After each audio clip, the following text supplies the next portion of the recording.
Boa noite, estamos ao vivo. Vamos esperar a galera entrar aí. Já vou chamar nosso convidado também de hoje. Deixa eu já enviar a live aqui pro pessoal, porque, cara, hoje vai ser incrível. Sejam todos muito bem-vindos aí, galera que tá chegando. Hoje o tema que a gente vai tratar é muito legal.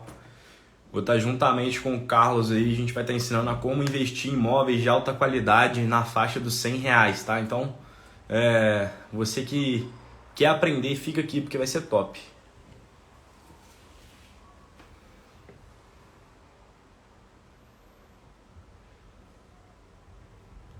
Deixa eu convidar aqui o nosso participante.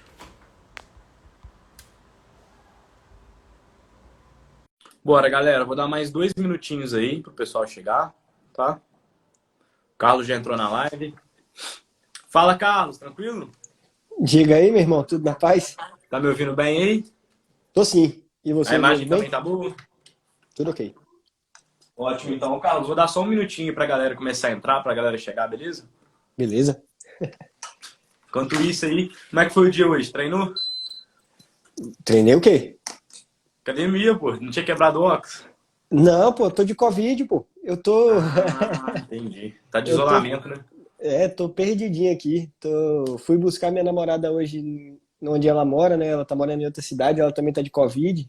Aí trouxe ela pra cá pra ela não ficar sozinha lá. Só isso. Não, tá tranquilo. Fala, Marcelo, tranquilo? Oi, Lid, todos sejam bem-vindos. Rodrigo aí chegou também. Carlos, se você pudesse apresentar aí pro pessoal, na verdade, eu já vou me apresentar para sua galera que tá chegando aí primeiro. Gente, meu nome é Pedro Lima, tenho 18 anos, essa carinha de novo aqui não é à toa.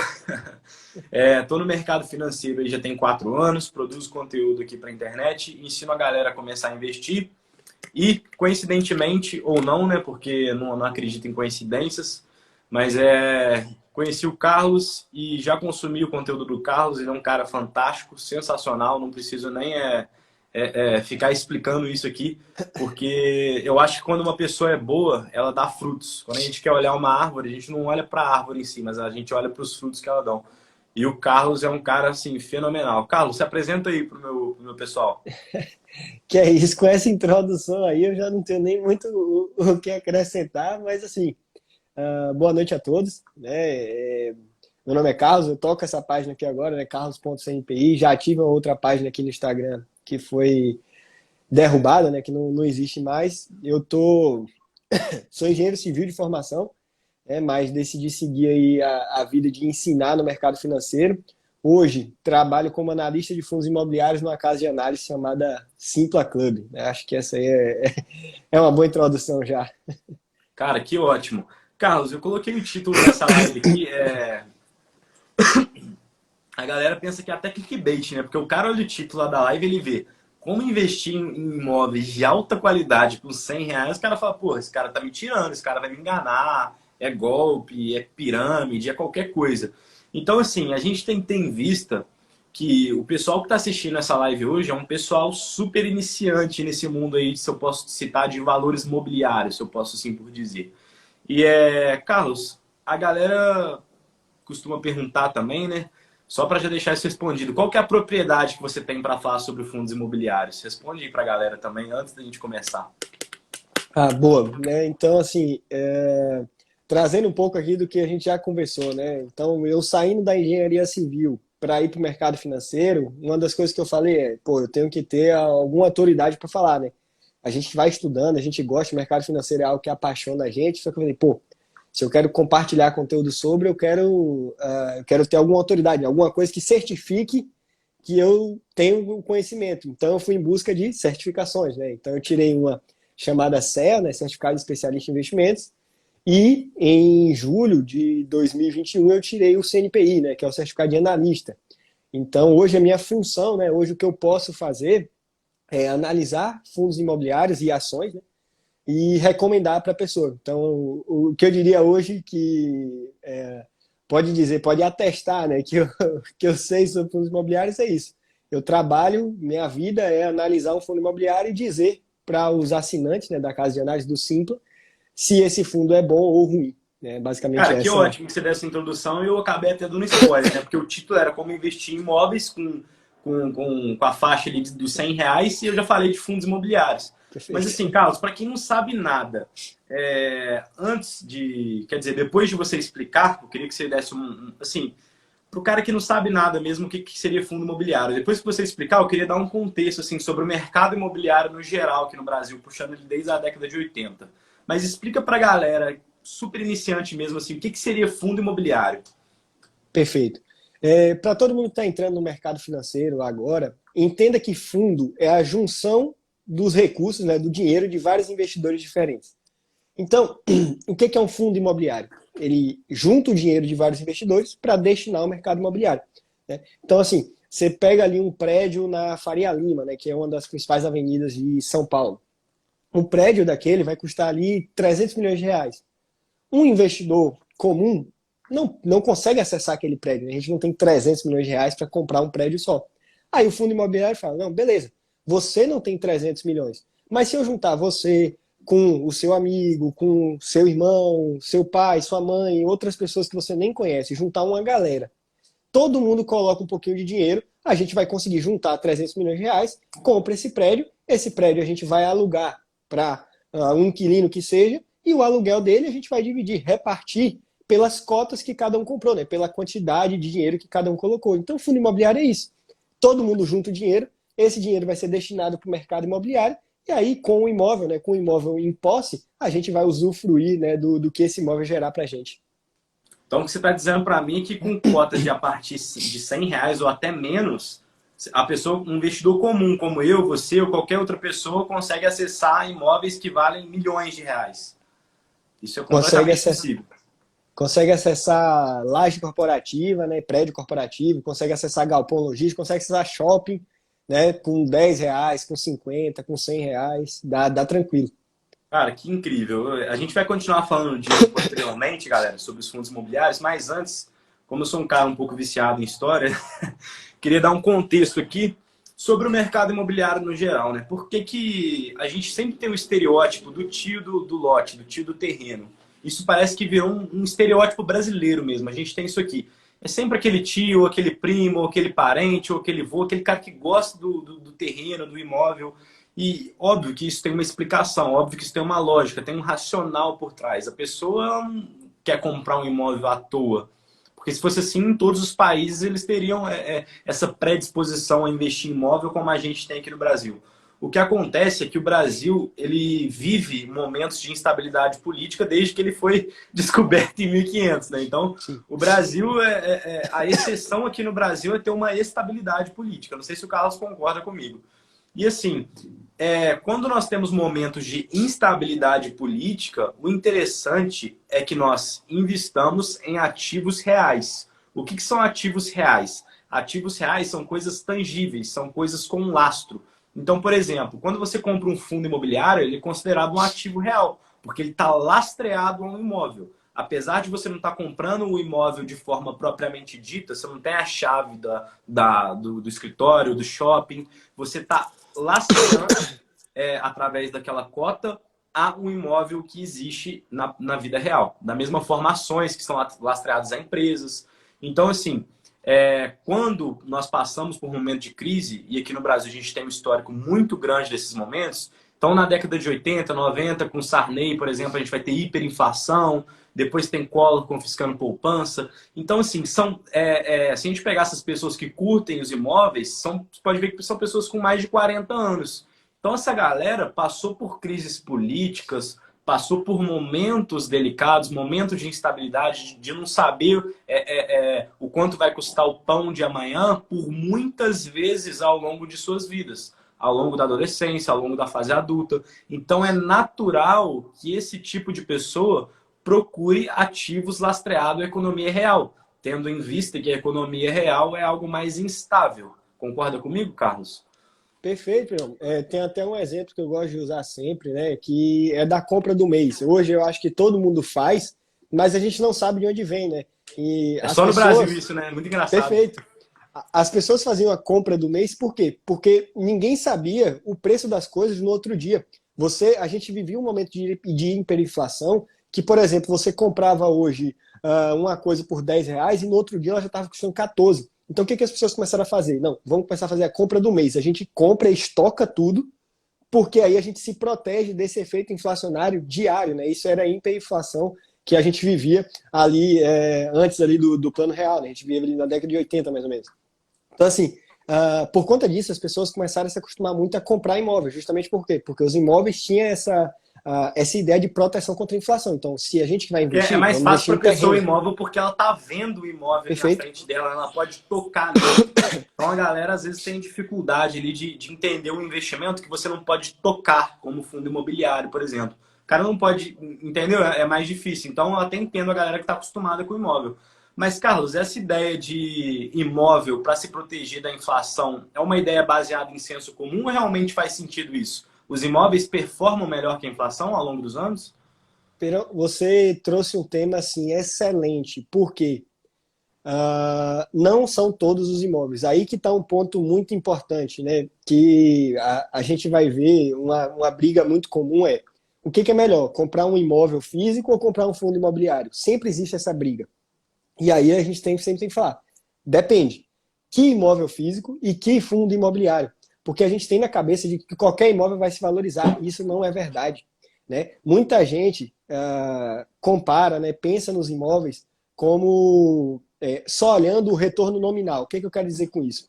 Se a gente pegar uma pessoa que comprou um imóvel, por exemplo, lá em 2000, e agora em 2020 ela vai olhar o valor do imóvel, ela comprou o imóvel por 100 e agora vendeu por 300. Ela vai falar, pô, é um sucesso, eu multipliquei meu dinheiro por 3. Só que mal sabe essa pessoa de que de 2000 até 2020, o que a gente comprava com R$ 100 em 2000, hoje a gente precisa de 336 para comprar. Então ela perdeu para a inflação. Ela perdeu para a inflação. Ela perdeu para a inflação. A inflação tornou, né, fez necessário a gente usar R$ 336 para comprar a mesma coisa que R$ 100 comprava em 2000, né, no ano 2000. Porque muitas vezes a gente não olha para o retorno real, a gente não compara com a inflação.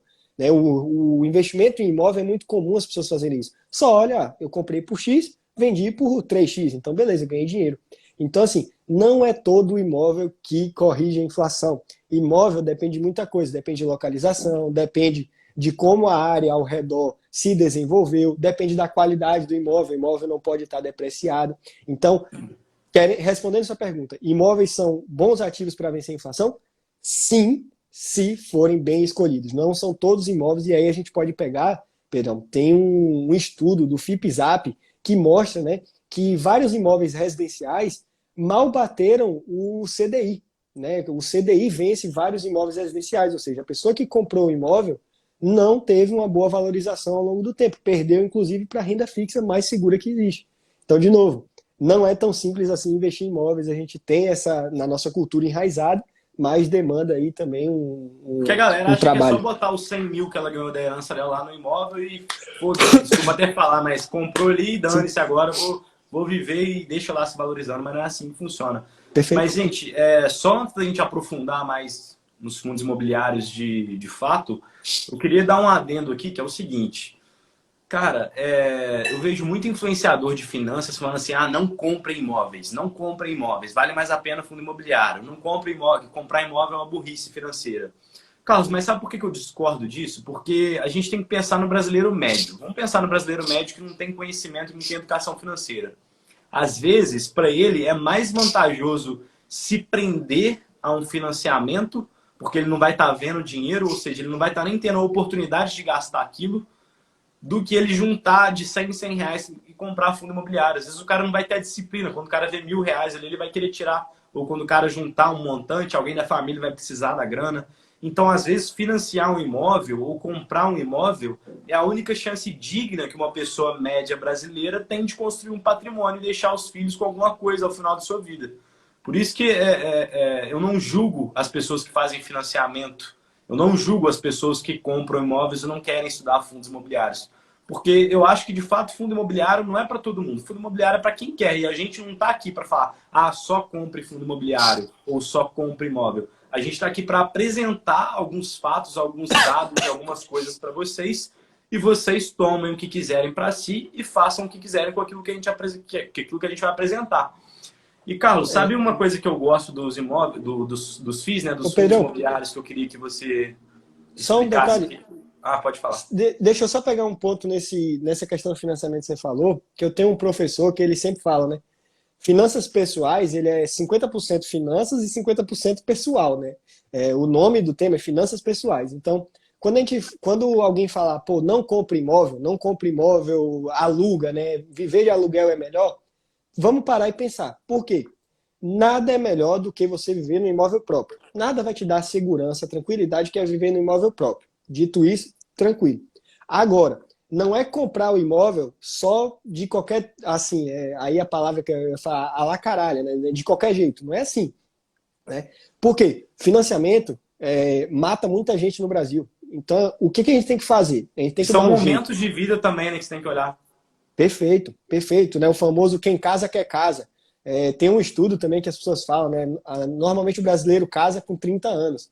Aí o Gustavo Cerbasi ele fez um estudo e falou que se as pessoas, ao invés de comprar a casa ali com 30 anos, logo depois do casamento, né? Logo saiu dali da lua de mel, já pronto, já está com a casa, se elas esperassem 7 anos juntando um valor para dar a entrada, essas pessoas teriam assim, um sucesso financeiro absurdo. Ou seja, adiando 7 anos ali a compra da casa própria, né, só para você juntar uma entrada maior, só para você estudar um pouco sobre financiamento e conseguir condições melhores, você consegue, assim, uma condição financeira muito melhor. Então, é esse ponto que você estava falando, que eu achei sensacional. Não, Não com é, certeza.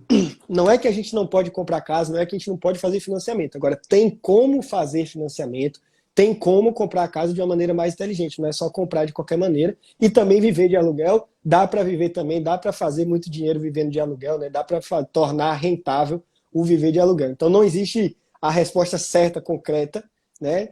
Tudo tem um jeito certo da gente fazer.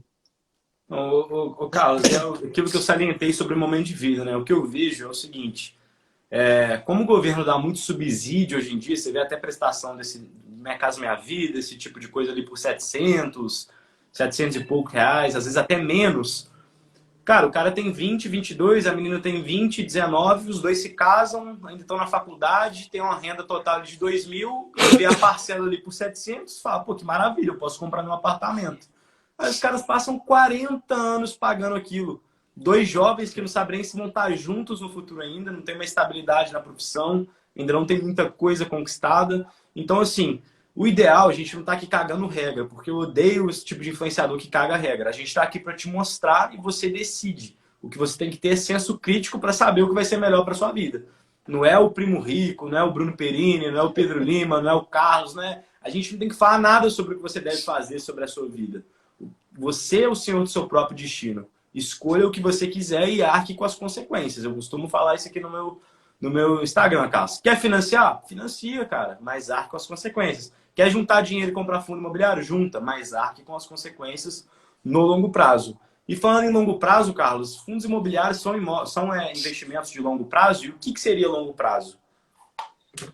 Só pode ser de longo prazo, né? Fundo imobiliário, apesar dele ele ter uma característica, né, que a gente vai falar sobre, que são os dividendos, né, que é você receber o aluguel ali mensalmente e que já te dá o retorno no curto prazo. Então muita gente já confunde, pô, dá para usar isso aqui para curto prazo, mas não. Fundo imobiliário é só para longo prazo.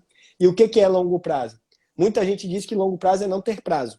É você comprar um Eu imóvel para gosto você dessa. segurar, para você gerar a receita. Agora, existem teorias também que podem dizer, não, longo prazo são a partir de 7 anos, a partir de 10 anos. De qualquer forma, quando você compra um imóvel, você não quer vender o imóvel no outro dia. Você quer comprar um imóvel para que aquele imóvel te gere renda. Então, fundo imobiliário é isso. Você vai comprar para deixar ele paradinho ali na sua carteira, gerando renda para você. E aí, depois de 7, 10, 15 anos, se você quiser vender, aí beleza, aí faz sentido. Ô, Carlos, o principal que eu gosto de falar também, antes da gente adentrar mais, é sobre mentalidade. Por quê? As pessoas, a gente, o ser humano, a gente tem naturalmente a cabeça de trader, né? A gente quer uma coisa rápida ali, que dá pra gente ver. Ah, comprei alguma coisa por 5.000, vou vender por 6. Ah, comprei por 3, vou vender por 4. E por que caralhos o imóvel que você compra por 100.000, você não fica todo dia chamando um corretor na sua casa para ver quanto ele vale e se está valendo a pena vender no dia? Para que você vai fazer isso com um fundo imobiliário? Ou vai me falar que tu compra um apartamento, você liga para a corretora todo dia e fala assim, ó, vem aqui avaliar meu imóvel, hoje eu quero ver quanto que ele está. As pessoas, elas tendem a ter esse tipo de comportamento curto prazista porque os fundos imobiliários são um tipo de investimento onde nós podemos olhar a variação e a cotação deles a hora que a gente quiser, na palma da nossa mão. Então, mesmo que a gente tenha esse acesso, essa facilidade ao olharmos para a cotação, olharmos para o preço de um fundo imobiliário, é interessante que a gente não se baseie só pelo preço. A gente se baseie pela nossa estratégia, pelos fatores que nós queremos, pelo nosso objetivo. Você não acha isso coerente, Carlos? Perfeito, meu. É importante entender, assim, investimento, quando as pessoas começam, as pessoas acham que é muita matemática. Mas investimento é muito cabeça, é muito mais cabeça do que É muita matemática, emoção, entendeu? eu acho também. Você tem um racional, Muito controle mais. emocional. Se você pegar os dizeres, né, as frases dos maiores investidores do mundo aí, Warren Buffett, Benjamin Graham, que era lá o professor de Buffett, né? Você vai ver que ele vai sempre estar falando, é tudo psicológico, né? Tem uma frase acho que é de Buffett, que ele fala que para ter sucesso no mercado financeiro, você não precisa ter um QI maior do que 25, ou seja, você precisa saber o básico de somar, subtrair, dividir, multiplicar, e acabou. E você tem que ter coração, ter cabeça para manter aquilo ali, porque o mercado vai ficar ali testando. Então é muito mais cabeça mesmo, é muito mais a pessoa entender que, ó, esse tipo de investimento é para curto prazo, ou seja, esse investimento eu posso sacar a hora que eu quiser, no momento que eu quiser, no curto prazo, se me der um desespero, eu posso usar esse daqui. Agora, esse outro aqui, não. Esse outro aqui, ele é para eu segurar durante, desculpa, 7 anos, 10 anos. Esse daqui eu comprei para segurar, eu não devo vender a qualquer momento. É basicamente isso. E a galera que tem imóvel, geralmente é um pessoal assim, muitas pessoas que têm imóvel, não vou generalizar não, mas só que muitas pessoas que têm imóvel e não têm inteligência financeira, eles pensam o seguinte, poxa, os caras começam a rir, né? Ah, a bolsa de valores está derretendo, as ações estão caindo. Mas o cara não tem na cabeça dele que o imóvel dele também se desvaloriza em tempos de crise. O cara não tem na cabeça que o imóvel dele está se desvalorizando. Ele só não tem acesso à desvalorização que o imóvel dele tem, porque, como eu disse anteriormente, ele não chama um corretor na casa dele todo dia. Mas, assim, imóvel, tanto imóvel quanto fundo imobiliário, é o que a gente chama de renda variável. Eu já expliquei isso aqui diversas vezes. Então, você não tem uma previsibilidade 100% de que você vai ter ganhos. Você pode ter prejuízo. E é isso que eu queria já te fazer uma pergunta, Carlos. A galera iniciante, eles têm uma pergunta muito clássica. Você já deve ter ouvido milhares de vezes. Ah, mas qual que é a garantia que eu vou ter se eu botar R$ 1.000? A galera sempre tem essa pergunta. E, assim, o que você diria para uma pessoa que tem essa pergunta? Tem alguma garantia? Como que funciona? Boa, beleza. Primeiro é importante entender que, assim, as pessoas que estão começando têm que fazer essa pergunta mesmo, porque a gente está falando de dinheiro. Dinheiro, até o próprio Bruno Perini que você citou, ele fala, dinheiro ele é o elogio mais sincero. O dinheiro a gente trabalha muito para conseguir esse papel, né, para conseguir ele, então a gente também tem que dar valor a ele e falar, não, se eu vou colocar ele em algum lugar, pô, eu tenho que fazer todas as perguntas, eu tenho que procurar, não vou colocar de qualquer jeito. Dito isso, não tem garantia nenhuma. A incerteza faz parte Você falou isso do tudo processo. bonito para falar que não tinha garantia, o pessoal ficou puto agora. Garantia de nada. A incerteza... Opa, aqui, pronto, tem um probleminha aqui no áudio. A incerteza faz parte do processo, mas a incerteza faz parte de tudo, né? Eu tô escrevendo um e-book aqui, e aí eu coloquei, né? A gente não tem que ter medo de risco. A gente corre risco, Pedrão, desde o momento que a gente levanta da nossa cama. Desde o momento que a gente nasce, né? A gente já tá correndo. Perfeito. A gente corre risco. Eu posso, quando eu levantar da cama, eu posso tropeçar. Aí levantar da cama, eu posso bater meu midinho na cômoda ali na cadeira, que é uma dor, porra, absurda. Aí eu vou tomar um café, derrubo meu café em mim, o café tá quente. Tudo isso é risco. Aí a pessoa fala, ah, não, mas esse risco é besta. Beleza. Nos fundos imobiliários, na bolsa, o risco também vai ser assim. A gente vai ter riscos de bater o midinho, até risco de, por exemplo, cair no mar de tubarão. Tem fundo imobiliário que é arriscado igual você nadar no mar de tubarão, beleza.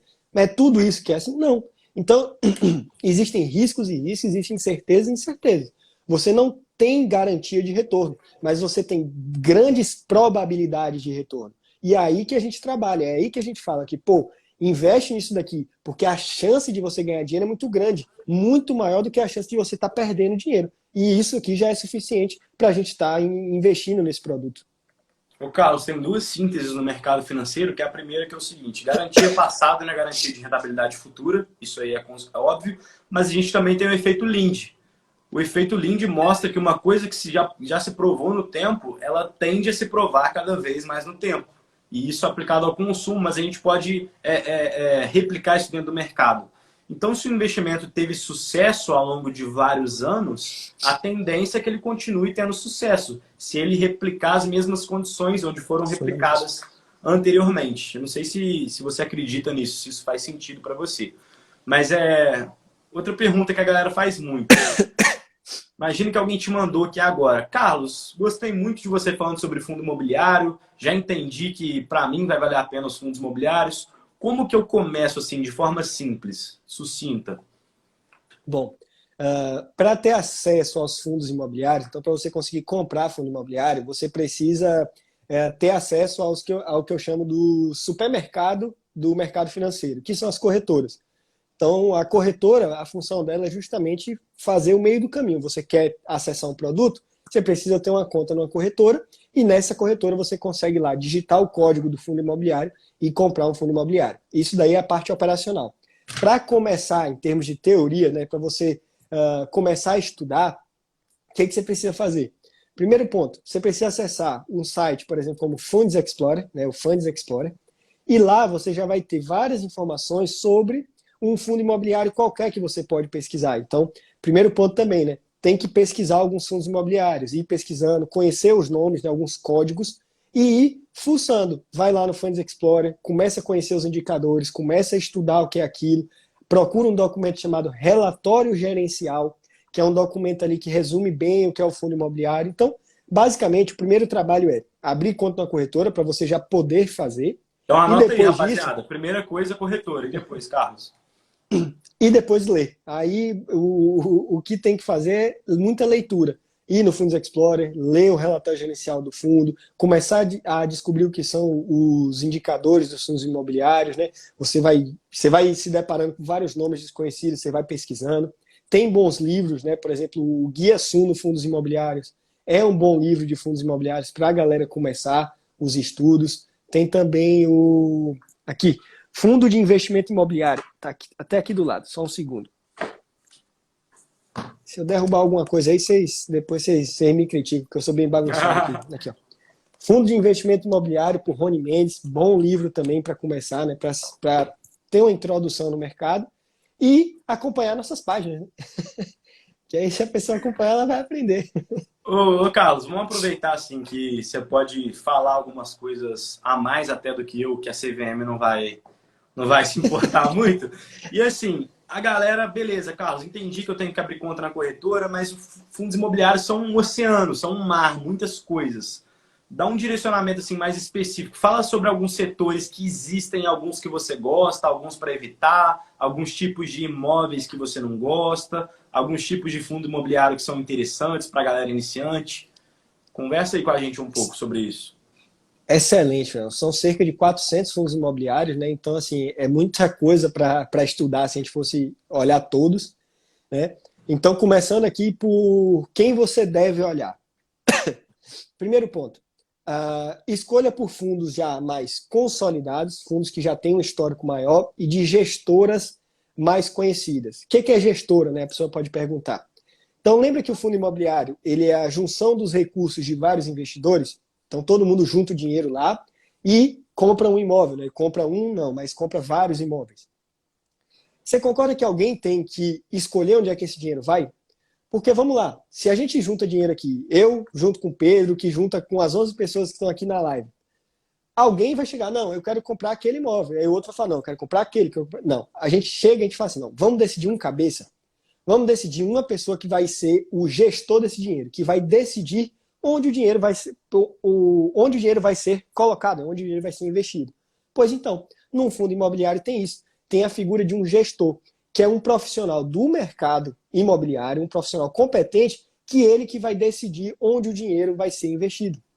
Então, a primeira coisa que a gente tem que analisar no fundo imobiliário é justamente essa pessoa. Porque é essa pessoa que vai decidir onde aquele nosso suado dinheirinho vai ser investido. A gente tem que confiar muito nessa pessoa.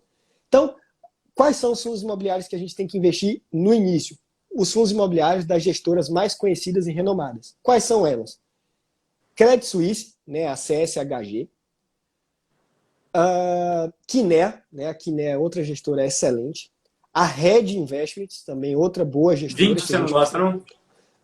A 20 eu não sou tão fã, não. Não assim, para começar, né? Para dar o primeiro passo, eu diria que a 20 ainda tem que se provar. Eu tenho VIG 11, depois a gente vai conversar, então. Nossa, beleza, fechado. Mas acho que assim, a HGLG, desculpa, não. A Credit Suisse, né, que é do HGLG, HGRU, HGRE, Kinea e a Red são boas gestoras para a galera começar, já estudar esses fundos, né, estudar os fundos dessas gestoras. Outra coisa que a gente tem que começar por fundos de setores mais consolidados. Quais são esses setores? O que são setores, Carlos? Boa.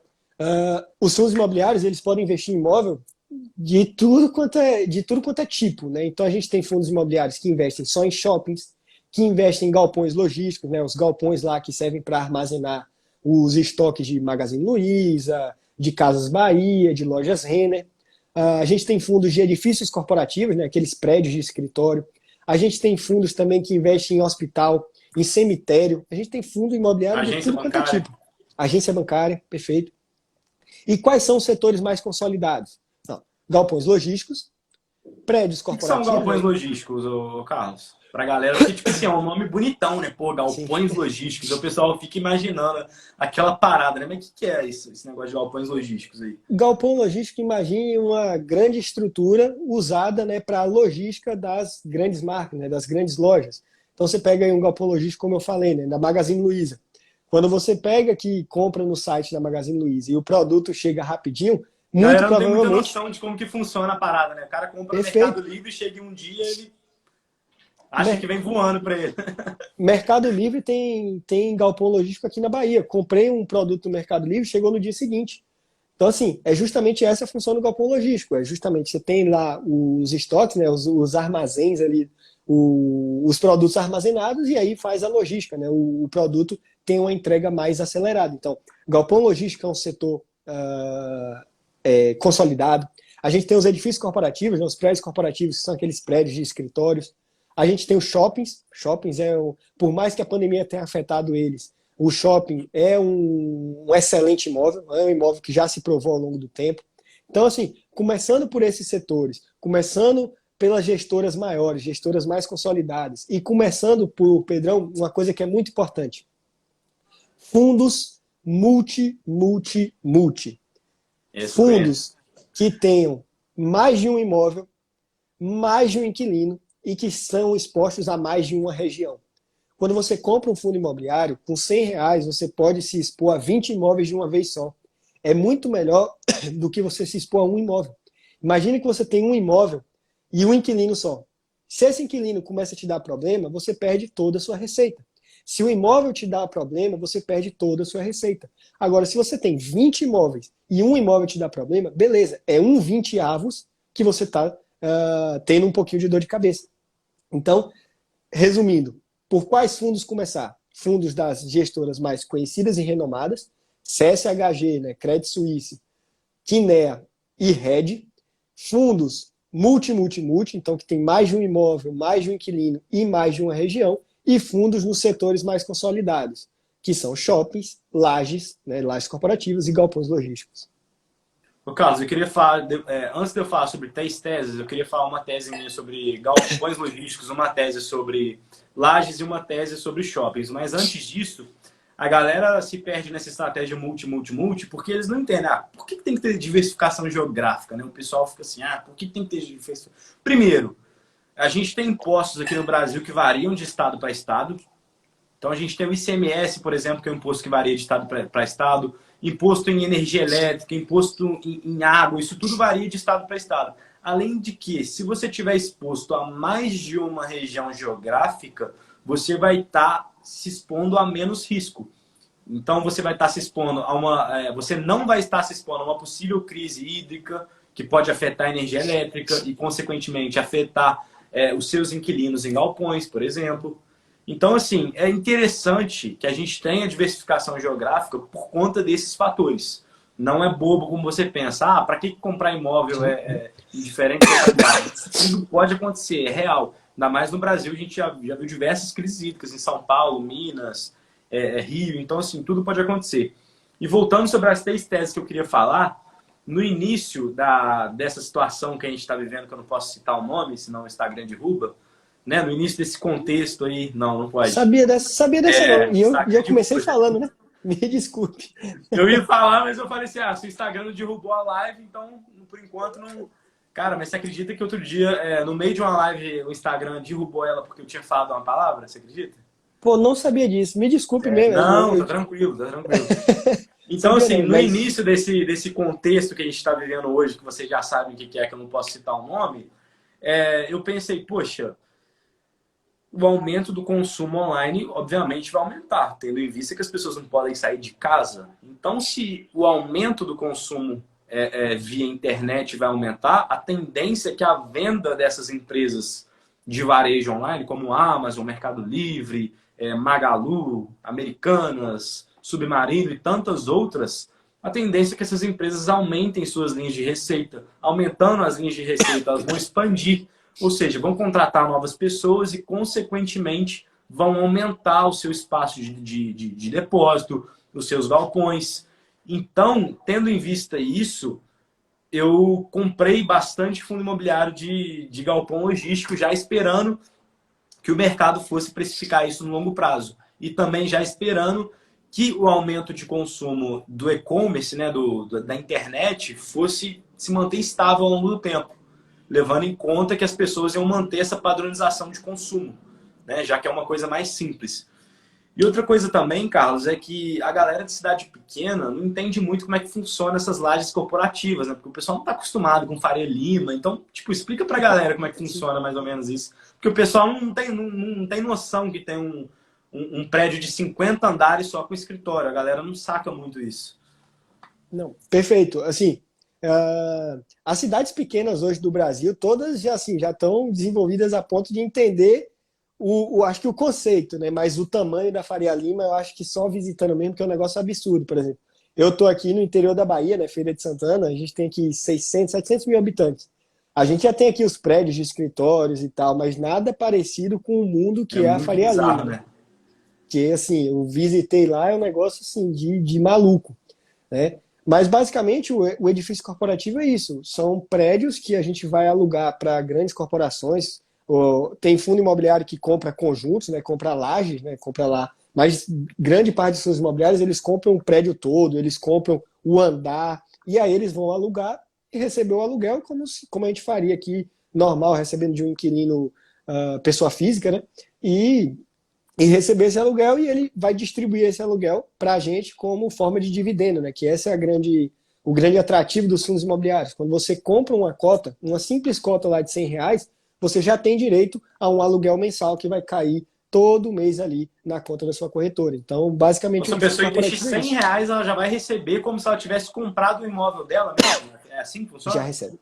Já recebe, e proporcionalmente maior do que quando a gente compra um imóvel diretamente. É aí que está um grande ponto. Em termos de retorno, grande parte dos fundos imobiliários vencem os imóveis físicos, né? Então Quando fala de você pega. dividend yield aí, arrebenta então. Já que você introduziu, agora você fala.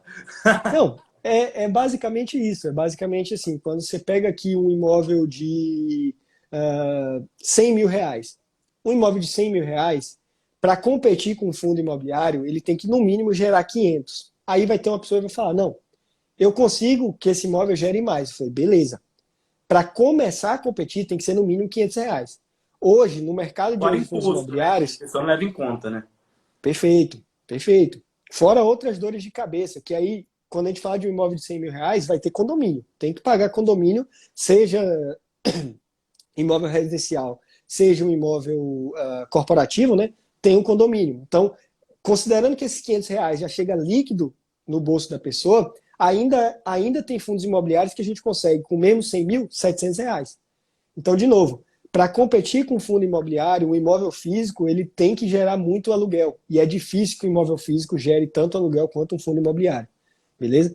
Então, o que o fundo imobiliário faz? De novo, o fundo imobiliário ele investe em imóveis, tem um inquilino que ele paga o aluguel ali mensalmente. Esse aluguel, ele é distribuído para nós cotistas, para o dono do fundo imobiliário. Então, quando você compra um fundo imobiliário lá com R$ 100, no mês seguinte você já vai estar recebendo ali 50 centavos, 70 centavos por ter investido esses R$ 100. Aí você fala, beleza, 70 centavos. Também, a gente investiu R$ 100.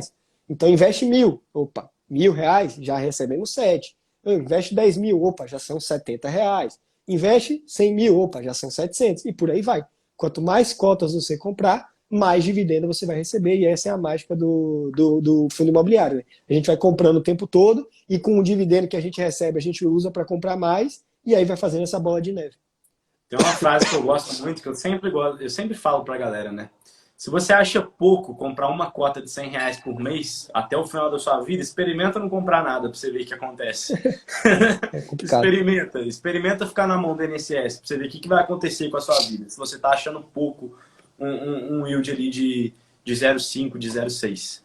E aqui, ô Carlos, uma coisa que eu queria falar a respeito dos shoppings, e depois eu queria que você também falasse assim, pelo menos uns 5 fundos imobiliários para a galera começar para estudo, que você acha interessante, tá? Mas antes eu queria falar um pouco sobre os shoppings. Porque é o seguinte, para a gente analisar qualquer coisa dentro de um país, a gente tem que olhar o contexto cultural, a gente tem que olhar o contexto social, para a gente olhar os padrões de consumo. Então, o investidor nada mais é do que uma pessoa cética e crítica. Você não vai investir em um negócio porque você achou bonito, ou porque você achou legal, ou porque você acha que aquilo vai se valorizar. Você tem que ter alguma lógica por trás, tem que ter uma racionalidade por trás do seu pensamento. E quando eu gosto dos fundos de shopping, isso vai até contra muita galera de fundo imobiliário, porque tem muita gente que não gosta dos fundos de shopping. Mas eu vejo que a padronização de consumo aqui no Brasil é diferente do padrão de consumo do mundo. Por quê? Se você for nos Estados Unidos, não sei se já foi, ou alguém que dá live foi, mas se você for nos Estados Unidos, você vai poder reparar que lá não é comum o consumo através de shopping center. Eles têm até outlets, essas coisas assim, mas shopping, da forma como a gente tem disposto aqui no Brasil, não é tão popular na Europa, não é tão popular nos Estados Unidos. Então a gente tem um fenômeno cultural aqui dentro do Brasil, que são shoppings. Por que, Pedro, um fenômeno cultural? Porque as pessoas, elas não vão no shopping só para poder fazer uma compra. As pessoas consideram aqui a ida no shopping como um passeio. As pessoas consideram a ida no shopping como uma diversão. E essa diversão pode trazer conversão para dentro do shopping. Então, ela acabar ali fazendo uma compra e tal. Mas eu acho que a ida ao shopping para o brasileiro tá para o americano como uma ida ao parque, uma diversão. Entende? Então, o fenômeno shopping é um pouco diferente aqui no Brasil. Não é só consumo. Tem também a questão cultural que pode sim trazer uma conversão. E é o que eu acho que acontece.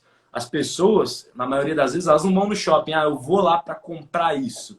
Não, a pessoa vai para passear, tomar um sorvete, ela come alguma coisa. Aí ela aproveita, vê alguma coisa que ela está precisando de comprar e compra.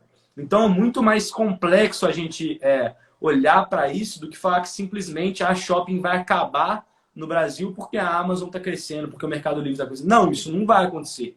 Isso é impossível de acontecer. Porque a gente tem que pensar o seguinte, cara, quantas pessoas no Brasil ainda não têm acesso à internet, mas ela tem condições de ir no shopping, tomar um sorvete, ainda consumir? Ou então pessoas de um público mais idoso, um público mais velho, que não tem tanta familiarização com a tecnologia. Essa galera não usa a internet para comprar as coisas. Essa galera vai em loja, vai no centro, vai no shopping. Então, eu acho difícil que os shopping centers acabem aqui no Brasil. Você concorda, Carlos? Perfeito, Bruno, perfeito. Assim, depois da live, recomendo que as pessoas pesquisem shoppings Estados Unidos. Vocês vão achar que ali é cenário de filme de zumbi, Não Walking tem ninguém, Dead. velho. Impressionante. Não, tem shoppings abandonados assim que com certeza dá para filmar um filme de terror, mas assim, tranquilo, tranquilo, tranquilo. Mas por quê? Porque lá é diferente daqui. Aqui é como você falou, shopping é lazer, shopping não é consumo. Os fundos de shoppings que vão ter sucesso no longo prazo vão ser os fundos que vão comprar shoppings, que vão adquirir shoppings que estão voltados para o lazer e não para o consumo. Né? A gente vai para o shopping porque, por exemplo, no Brasil é mais seguro você poder rodar dentro de um shopping do que rodar fora. Né? O shopping você pode ficar lá, você está com seu celular, você O cara não vai consegue comprar uma andar bolsa da Louis tranquilamente. Vuitton de 12 mil na rua. O cara vai comprar a bolsa da Louis Vuitton dele no shopping. Ele entra no carro e acabou, tá em casa. Eu nem iria nesse exemplo tão extremo assim de uma bolsa da Louis Vuitton, mas eu digo assim, de novo, como você falou, tomar um sorvete. Pô, tomar um sorvete hoje, você vai lá, vai ter que pagar o estacionamento do shopping, toma um sorvete, depois vai no cinema, os shoppings aqui do Brasil tem restaurantes, por exemplo, vamos aqui num exemplo da minha cidade, né? Se eu quero ir no cinema, eu só posso ir no shopping. Alguns restaurantes eu só consigo ter acesso via shopping. E os shoppings daqui agora já tem academia, então já tem academia ali colada. Então é serviço, shopping é serviço. E essa é a tese que tem que ser levada aí para o Cara, que bom que a gente tem a mesma tese, então, que a gente não discorda nesse aspecto, porque tem muito especialista em FIIs aí que os caras cravam que shopping vai acabar porque o varejo eletrônico está crescendo no Brasil. Eu enxergo de uma forma completamente diferente. Eu não olho só para o consumo, eu olho para o fenômeno cultural em si e eu acho que isso é importantíssimo a gente levar em conta. Carlos, a gente está chegando a 46 minutos de live aqui, a gente já está partindo para o final, mas daqui a pouquinho. Mas antes eu queria que você estava licitando setores que você gosta, e eu queria que você explicasse assim, alguns setores que o pessoal iniciante não deve buscar, pelo menos no começo. Às vezes algum setor difícil de entender, complexo, algum mais arriscado. Existem setores que iniciantes devem evitar? Boa. Um setor que eu adoro, setor que eu gosto pra caramba, que eu acho que todo mundo deveria investir um pouquinho de dinheiro nele, mas que eu evitaria no início, são os fundos de papel. Entendeu? Deu uma travada aqui, tá tudo ok? Não, tá certo, tá certinho. Fundo Okay? de papel que você falou. Fundo de papel. Aí eu já vou até explicar pra galera falar. A galera vai achar que os outros estão comprando papel lá, né? Exato, não, exatamente. Por quê? Porque a gente está falando de fundo imobiliário, e fundo imobiliário investe em imóveis. Não, ok. Mas fundo imobiliário não necessariamente ele precisa investir no imóvel pronto, né, no tijolo. O fundo imobiliário ele pode investir, por exemplo, na construção de um imóvel. E a gente chama ele de fundo imobiliário de desenvolvimento. Ele pode investir também em outros fundos imobiliários. E a gente chama ele de fundo imobiliário de fundos imobiliários. E tem um outro tipo, que é o fundo imobiliário de papel, que ele investe em dívidas lastreadas em imóveis. Ó que maluquice. Os CRIs, tem uma né? pessoa, os CRIs, perfeito. Tem uma pessoa que fez uma dívida, essa dívida é lastreada no imóvel, por exemplo, um financiamento, e aí o fundo imobiliário ele vai investir nesse financiamento, ele que vai estar fornecendo esse dinheiro, ele que vai estar ali emprestando para essa pessoa. Não é necessariamente dessa forma, nessa ordem, mas vamos simplificar dessa forma. É difícil para a galera entender como que alguém compra uma dívida, né? É meio pra galera, é meio bizarro entender, a gente entende isso. Mas vamos lá. Justamente por isso que eu evitaria eles no primeiro momento. Mas que assim, que eles são excelentes. É para ter em carteira, mas evita ele no início. Quais outros que a gente pode evitar no início? Fundo imobiliário de agências bancárias. Os bancos estão fechando a agência à torta e à direito. Está fechando a agência o tempo todo. Então, assim, existe um incentivo muito grande para esses imóveis deixarem de ser atrativos. Então, a agência bancária evita nesse primeiro momento. Outro tipo de fundo, desenvolvimento, que eu citei aqui agora. Fundo que investe na construção, obra tem muitos pormenores, obra tem muito risco. Então, para quem está começando, investir direto num fundo de desenvolvimento, primeira coisa, vai ver muita volatilidade no rendimento, vai ver que vai vir dividendo alto, daqui a pouco vem dividendo baixo, isso incomoda. Então, fundo imobiliário de desenvolvimento, evita agora. Fundo imobiliário de hospital, eu acho que evita para sempre. Cemitério. Cemitério também não compra de jeito nenhum, assim, não são setores que agradam, certo? Então, basicamente isso. E se a gente quiser pegar um conceito amplo, evita fundo monoimóvel, monoinquilino, aquilo que a gente falou. Evita fundo que só tem um imóvel. Carlos, você falou isso agora. Disso. Conta do caso do imóvel lá, daquele fundo do imóvel da Petrobras, lá do Rio. Conta aí. Esse caso é bom. Perfeito. Eu sempre gosto de dar ele de exemplo. Faz a historinha bonitinha aí pra galera entender o perigo. A gente está falando aí do XPCM, né? Então a gente está falando de um imóvel em Macaé, no Rio de Janeiro, que estava 100% locado para a Petrobras. Então você tinha um imóvel num grande estado brasileiro, excelente, locado para uma excelente empresa brasileira, Petrobras. Só que aí a Petrobras falou, quero sair do imóvel. Bom, beleza. Você perdeu ali 100% do seu inquilino. Obviamente, a Petrobras não saiu de uma vez, mas a Petrobras anunciou, vou sair. E aí agora, o que é o trabalho? O trabalho agora é, o fundo, o gestor, ele tem que achar outro inquilino. Só que a região de Macaé não era mais tão atrativa. Macaé, ela estava muito atrativa durante o momento, vários fundos foram atraídos por conta de toda a história do petróleo lá, Rio de Janeiro. Só que isso acabou depois de um tempo. Então a tese da cidade não se segurou, a tese não se manteve. E o imóvel do XPCM não era um imóvel tão bom. Então, assim, o imóvel não era bom, não atraía tanto inquilino e a E o região não imóvel era tão tinha que boa. servir perfeitamente para o novo inquilino, né? Porque era a Petrobras que usava. Perfeito. Então não era um imóvel fácil, assim, de encontrar alguém para De colocar no relocar. lugar, né? Perfeito. E aí a gente está falando de um fundo que a Petrobras saiu, e depois que a Petrobras saiu, o fundo não consegue mais gerar dividendo, porque não conseguiu achar outro inquilino, então você não tem receita, então o fundo parou de te pagar aluguel, e obviamente, sem pagar aluguel, a cotação do fundo está indo por água abaixo, né? O fundo já foi de 60, já foi para 40, salvo engano, hoje está R$ 30. Então esse fundo ele destruiu o valor, justamente porque ele era um monoativo que tinha um ativo que não era tão atrativo. Então, de novo, se você não quer dor de cabeça, evita monoimóvel, evita monoimóvel. Não compra fundo imobiliário que tem um imóvel só. Carlos, perfeita a colocação. E a galera, tenho certeza que todas as 12, 13 pessoas que estão aqui na live, assim que acabar a live, já vão começar a estudar fundos imobiliários. E quando eles começarem a estudar fundos imobiliários, eles vão perceber que os fundos imobiliários têm um negócio que a gente chama de previsibilidade de receita, por causa dos contratos. Queria que o Carlos explicasse os contratos aqui para a gente e essa questão da previsibilidade de receita e já desse a diferenciação de contratos típicos e contratos atípicos. Porque a gente vai ter esses dois tipos de contratos e alguns contratos são atrelados à inflação, alguns são atrelados a outras taxas. Então, Carlos, dá uma simplificada nisso aí para a galera que está começando agora e vai bater de cara ali no relatório gerencial com um contrato típico e atípico, que a pessoa fica meio doida. Perfeito, perfeito. Então, vamos lá. Se a gente está falando que a gente compra um imóvel, né? A gente comprou um imóvel e a gente colocou um inquilino lá dentro. O inquilino não está acordado ali pelo boca a boca, né? A gente não combina, não. Você fica aqui no meu imóvel e tu vai me pagar aí R$ 1.000 por mês. Não, beleza. Não é Não é o assim. seu barriga com o seu madruga, né? É diferente, né? Exatamente. Exatamente. Tem um contrato ali, tá assinado. O inquilino vai assinar, ó, eu devo para Carlos R$ 1.000 por mês e esse valor vai ser corrigido pela inflação ano a ano. Não, beleza. E aí ele vai me pagar. No fundo imobiliário é a mesma coisa. Acontece que no fundo imobiliário existem dois tipos de contrato. O que a gente chama de típico e o atípico. O que é o contrato típico? São contratos de aluguel, normalmente mais curtos, 3 a 5 anos. Eu digo normalmente porque existem as exceções de 10 anos, mas normalmente os típicos eles são mais curtos. São contratos que normalmente não tem uma multa alta caso o inquilino queira sair. Então, se o inquilino fala, não, Carlos, eu quero romper o contrato. Aí eu falo, beleza, a multa pelo rompimento são 3 meses de aluguel. Ele me paga 3 meses de aluguel e ele vai-se embora. Beleza? E são contratos que eles permitem o que a gente chama de ação revisional. O que é revisional? Isso é bom falar.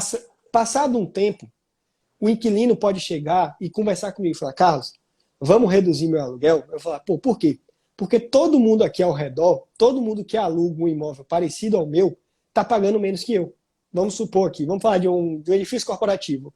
O cara paga ali R$ 1.000 por mês e está todo mundo ao redor pagando 800. Ele fala, Carlos, O cara vai ficar puto, né? Ninguém quer deixar dinheiro na mesa. Perfeito. Né? Vamos revisar meu aluguel? Aí a gente vai sentar e vai revisar. Isso acontece nos contratos típicos. Aí vem o contrato atípico, que são contratos mais longos, normalmente 10 anos, certo? São contratos que têm multas maiores, tem uma multa muito comum deles, é uma multa de 100% dos aluguéis. Então vamos pegar de novo aquele exemplo. O cara alugou minha sala. É um contrato com o diabo, né? Meio que inquebrável, na verdade. Assim. Não vale a pena mais de ou forma menos. alguma. Mais ou menos assim, o inquilino não quer romper de jeito nenhum. Vamos pegar um exemplo que a pessoa alugou minha sala, né? E ela alugou por 10 anos, Pedro. Mas passou 5 anos, 10 anos, 10 anos. Mas passou 5 anos. E ela falou, Carlos, não quero mais. Eu falo, beleza. A multa para romper esse contrato são 60 meses de aluguel. O que são 60 meses? Os 5 anos que faltam. 5 vezes 12, né? 60 meses. Você tem que me pagar todo o resto do contrato se você quiser sair. Essa é a multa mais comum nos contratos atípicos. Então, num contrato atípico, o inquilino não quer sair de jeito nenhum. Porque se ele sair, ele vai ter que pagar o contrato todo. Como se Carlos, tivesse e a galera ocupando deve estar imóvel. se perguntando agora, pô, já que a multa do contrato atípico é tão ferrada, por que a galera assina um contrato atípico, então, né? Essa é boa. Aí vem um ponto. né? Os contratos atípicos, normalmente, eles vêm de algumas operações de uma mão lavar a outra. Vamos dar um exemplo de uma operação assim que fecha contrato atípico. Teve uma agora grande, né? Sim, não. Tem o tempo todo rodando, principalmente agora que está tendo muito desenvolvimento, né? Então, normalmente as pessoas fazem contratos atípicos. Mas vamos pegar um exemplo aqui de um desenvolvimento, né? De um build to suit, que a gente chama. Vamos pegar aqui a Magazine Luiza. Ela chega para o fundo imobiliário e fala: fundo imobiliário, eu estou precisando de um galpão logístico desse jeito, com essa altura, com essa Pé distância entre pilares, direito, tudo. Eles tudo. falam tudo que eles querem, né? Se A tiver freezer, capacidade põe do piso, freezer, coluna, tudo, né? tudo. A Magazine Luiza vai escolher exatamente como vai ser o galpão logístico. E vai falar: fundo, você pode construir para mim? O fundo fala: Magazine, beleza. Eu vou fazer o imóvel do jeito que tu quer.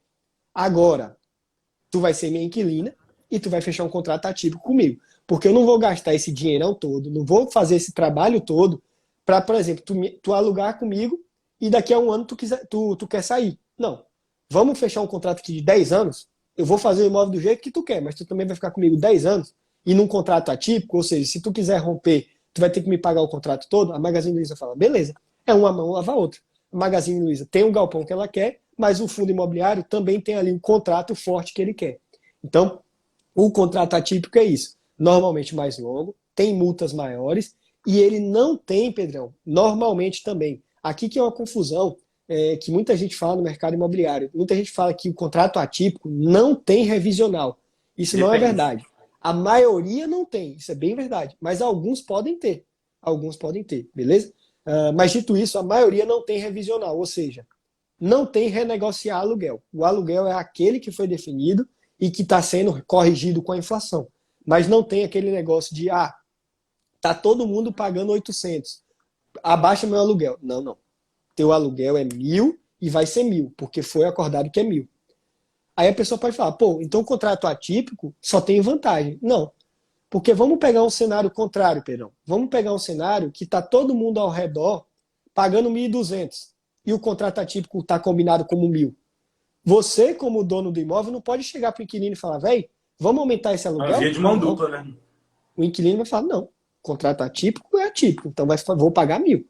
Então, o não ter revisional serve em alguns momentos, mas também prejudica em outros. Então, é sempre bom ter fundos imobiliários com típicos, com atípicos, é sempre bom dar essa mesclada. Ô Carlos, mas assim, já que a gente está conversando aqui com iniciantes, uma dica boa para os iniciantes seria procurar fundos imobiliários que tenham uma previsibilidade de receita, ou seja, tenham contratos longos. Então, fundos imobiliários que tenham majoritariamente contratos longos são interessantes para os iniciantes, contratos atípicos? Eu diria que sim, Pedrão, mas em base, assim, fundos imobiliários com receita estável vai Não tem superar muito giro, né? vai superar só o contrato também. Porque o que eu quero dizer com isso? O melhor é você buscar fundos imobiliários com inquilinos grandes que você conhece, com contratos que não precisam ser só atípicos, mas com contratos que você vê ali duração de 4, 5 anos, já é interessante. Porque se a gente falar só atípico, a gente vai acabar limitando muito, né, o escopo de quem está começando. Então é legal ter concentração em contratos atípicos, é legal. Mas para quem está começando, você pode buscar também, principalmente por muitos inquilinos grandes e bons. Então, Magazine Luiza, Lojas Renner, Via Varejo, e com vários inquilinos, né, de novo, diversificação de receitas, e não só contrato, mas essas outras forças também. Carlos, muito bom. Já até apareceu um avisozinho para mim. A gente tem 1 minuto e 9 aqui, 1 minuto e 8 para estar encerrando a live. Eu não sabia que tinha essa limitação aqui, não. Mas, enfim, dê suas considerações finais aí rapidinho. Foi um prazer estar com você compartilhar o seu conhecimento. Queria agradecer também de você estar dispondo do seu tempo para estar ensinando aqui para a galera. Então, dê suas considerações finais aí.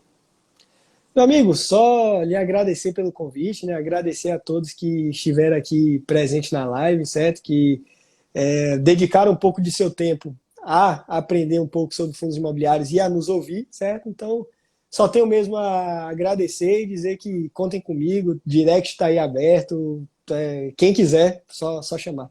Carlos, muito bom, prazer aqui, prazer ter todo mundo, e você ficou devendo para a gente a recomendação para estudo de 5 FIIs. E você manda ela para mim em direct, que eu jogo pro Stories aqui na galera, beleza? Fechado, fechado. Pessoal, prazer estar com todos vocês. Essa foi um sucesso, nossa primeira live do ano. Espero que todos tenham gostado. Foi um prazer também estar com o Carlos. Muito obrigado por ele dispor do seu tempo. E é isso, pessoal. Até a próxima live. Valeu, Carlos. Tamo junto. Abraço.